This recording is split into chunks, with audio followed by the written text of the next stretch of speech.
What is going on to all my horror fans out there? Today we are discussing Speak No Evil, a new Danish horror film that played at the Sundance Film Festival earlier this year and will be playing in select theaters on September 9th and will be streaming exclusively on Shudder on September 15th. Now, I'm sure the question is, Elliot, is this new Danish horror film about a family vacation gone wrong worth my time? I'm going to answer that question and so much more in today's spoiler-free review. But before we get into the breakdown, if you haven't already, consider subscribing to the channel and hitting that notification bell. That way you don't miss any of my daily content. Also, you can give me a follow on Instagram, TikTok, and Twitter. All those links can be found in the description of this video. If you enjoyed today's movie review, give the video a thumbs up. But more importantly, speak no evil, we must speak of this film. I want to know your pros, your cons. On a scale of 1 to 10, how uncomfortable were you watching this film? Did you enjoy the narrative? Were you disappointed by the reveal? Were you disappointed by the film? Let's discuss it in the comments below. So listen, this is my favorite time of the year. The weather's changing, but more importantly, as a horror fan, it is spooky season. Now, is this one of the good ones? We're going to answer that question by the end of this review. But the first thing I want to say is, easily, this was one of the most uncomfortable films I've seen all year. Now, I think that is due to the part of the really solid co-writing in the direction of Christian Tafdrup. I thought that he was more focused and interested on introducing these characters and the emotional depth of these characters versus relying on traditional horror tropes. He dives deeper in exploring their mindset, how uncomfortable they are in this situation versus like the physical harm that this film has to offer, especially in the third act. Now, getting into some comparison, I'm a big Ari Aster fan, and the reason I love Ari Aster films, I know he's not for everyone, but he's for me. Ari Aster, to me, focuses on the depth, the emotional weight, and I felt that Christian did the same thing. I thought that he did such a great job of setting the tone. It's dark, it's ominous, the bombastic musical cues were just really well put together. Now, one of the joys I had in going into this movie is Speak No Evil is not knowing an idea of where we were ultimately going in this film, but just going on this journey, this rabbit hole of just discovering these people are very evil. Now, without giving too much away, because I didn't know too much about the film, I kind of stumbled upon getting some emails, seeing a little bit of a teaser, hearing some good buzz from the festivals. And just to give you all just a basic premise of the narrative here, you have a Danish family who visits a Dutch family that they met on a holiday. What was supposed to be a very laid back and chill and fun weekend slowly starts to unravel as this family, who is trying to be polite, must face unpleasantness. And that's where we kind of transition into the performances. The main family that we're following here, Burian, his wife, Louise, their daughter Agnes, I found them to be so relatable and so believable. And again, I mentioned how this film does such a great job of making you feel uncomfortable, because as just me as a human being, I do not like confrontation. I like to make people feel comfortable. I don't like to be in uncomfortable situations. And this film was almost seeing myself. Now, I do have boundaries. There are limits I will not allow people to cross that our characters allowed their people that were hosting them on this weekend. They crossed many different boundaries.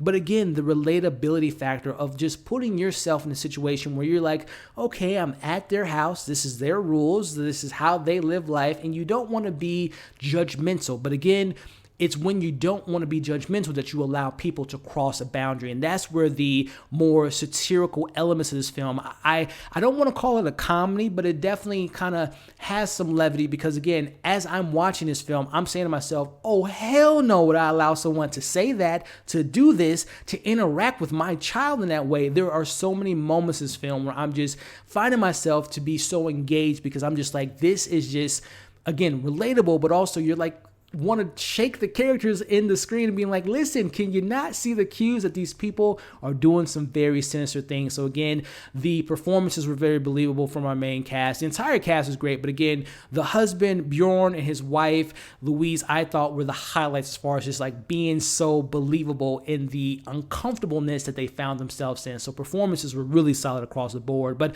I want to touch on a little bit about the story and the narrative and the perspective. I found this film to display discomfort and awkwardness in pushing people's boundaries to be really the forefront of this film. Again, not giving too much away, but just putting yourself in this position. you've been that person when you went to a friend's house that you might have met for the first time and you're just like, wow, you're not the same as I remember. And why are you doing certain things? And again, there are children involved. And when you see the parental decisions by certain characters, you're just like, this is where, again, you're very uncomfortable. You're very just like, what is going on here? And that is the beauty of this narrative. Again, I think the theme that they did such a great job is not allowing your niceness, your kindness to overshadow people crossing your boundaries. And that's where the more second and the third act become more of the horror film, because you're seeing these behavioral decisions by the characters. It's just like, that's a red flag. You need to get the hell out of there. And when things shake out of why they don't leave,